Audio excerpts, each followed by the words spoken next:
Hello, guys, and welcome to episode 11 of Jack Reads.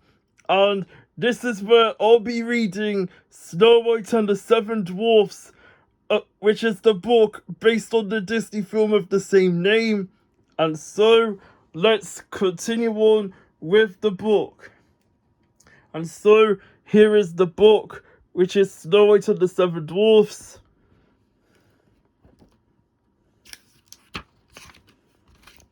Snow White and the Seven Dwarfs. Once upon a time, there lived a princess called Snow White. Her father, the king, was dead. Snow White lived with her wicked stepmother, the queen, in a castle at the edge of a deep green forest.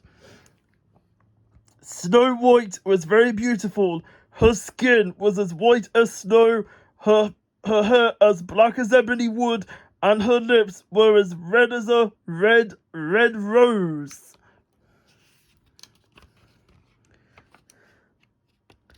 The queen was also very beautiful, but terribly vain.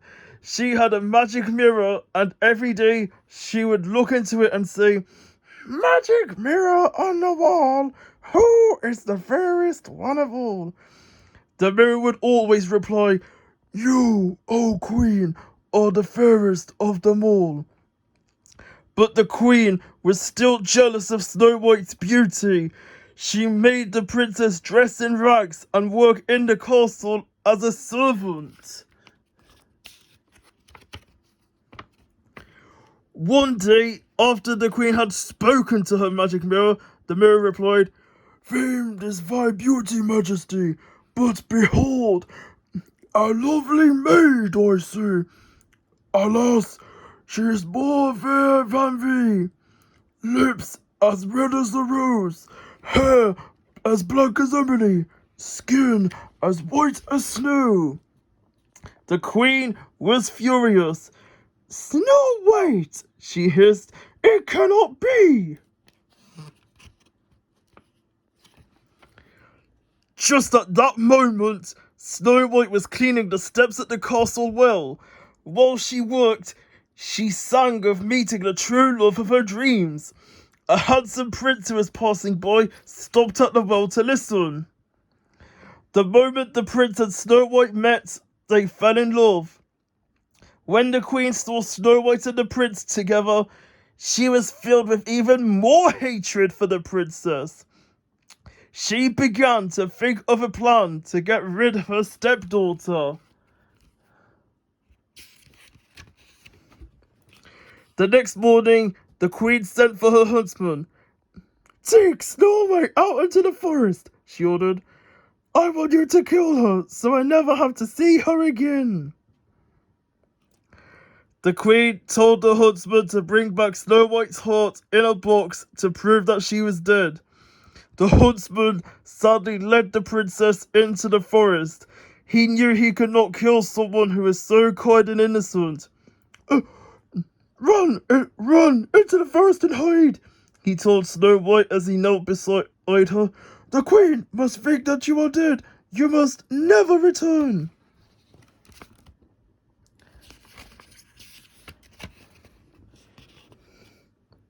Then the huntsman placed an animal's heart in the box the queen had given him.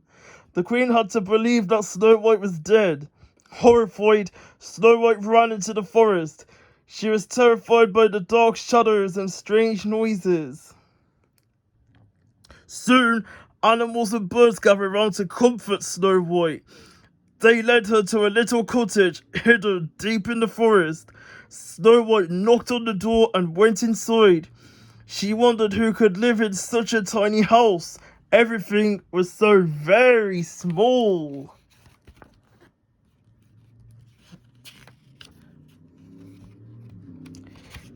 There were 7 dusty little chairs at the table. In the sink, there were 7 dirty spoons and bowls. And in the bedroom, there were 7 unmade tiny beds. "Perhaps children live here," Snow White said, "but how tiny everything is." So, with the help of her forest friends, Snow White dusted and cleaned the little cottage. Then she went upstairs to rest and soon fell fast asleep across three of the tiny beds.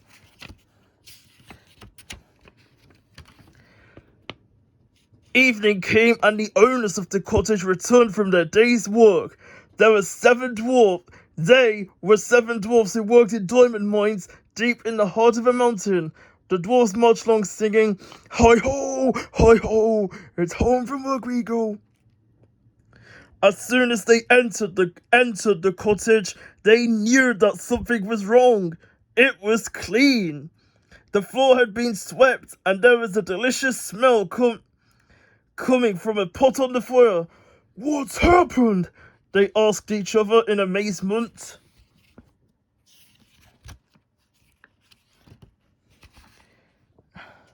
Maybe it's ghost, said one of the dwarfs in a trembling voice. Come on, search every nook and cranny, said another. Their search eventually led them up the stairs into their bedroom. Just then, Snow White stirred and woke up. Why, it's a girl, the dwarfs gasped. Who are you? They asked. My name is Snow White, said the girl. She explained why she was hiding in their cottage. Then she asked the little men, Who are you? I'm Doc. I'm grumpy. Oh, I'm bashful. I'm sleepy. I'm sneezy. I'm happy. And here's Dopey. They all shouted together. I'm very pleased to meet you all, said Snow White. If you let me stay here, I promise I'll look after the house for you. I'll wash and sew and cook. The dwarfs quickly agreed. Supper's not quite ready, continued Snow White. You'll just have time to wash. I knew there was a catch to it, grumbled Grumpy. Well, I'd like to see anybody make me wash. All right, said Doc, and 6 dwarfs tossed Grumpy into the wash tub and scrubbed him clean. Then they all enjoyed a delicious supper. That evening, the little cottage was filled with music and laughter. The dwarfs sang and danced to welcome the princess to their home. Snow White was so happy that she soon forgot all about her wicked stepmother.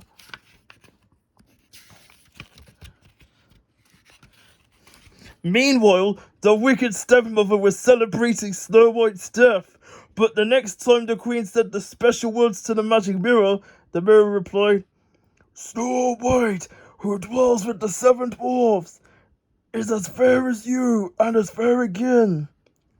The queen was enraged. Snow White would still be alive, she screamed. My huntsman has tricked me. She vowed to get rid of Snow White once and for all. Down in the deepest dungeon of her castle, the queen cast a magic spell to disguise herself as an old peddler woman. Then she prepared a deadly gift for the princess. Chanting a magic spell, the wicked queen dipped a bright red apple into a bubbling pot of poison. One bite of this, and Snow White will fall into the sleep of death, she cackled. Only Love's kiss can save her, but the dwarfs will think she's dead and bury her alive.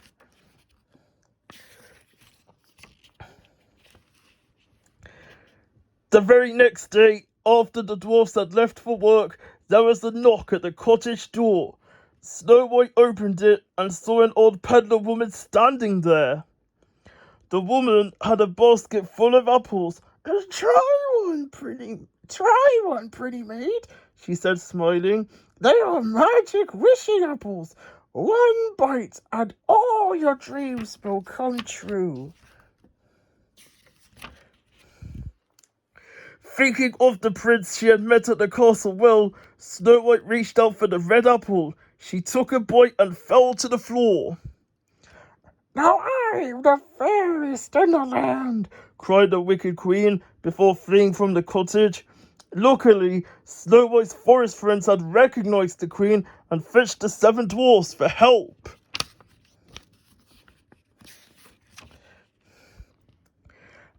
As the dwarfs rushed towards the cottage, there was a crash of thunder, and a mighty storm began. Doc spotted the queen running away. "Quick after her!" he cried. The dwarfs chased her through the forest and up the mountainside. The wicked queen struggled ahead with the dwarfs right behind her. When she realized she was trapped, she loosened a huge boulder and started to push it towards the dwarfs. But the boulder rolled backwards onto the queen. With a terrible cry, she fell over the side of the mountain, never to be seen again. When the dwarfs returned to the cottage, they found Snow White lying on the floor as if she were asleep. They tried everything they could think of, but Snow White could not be woken. So the 7 dwarfs took the princess into the forest. There, they built a special bed for her made of glass and gold. The dwarfs kept watch over her day and night.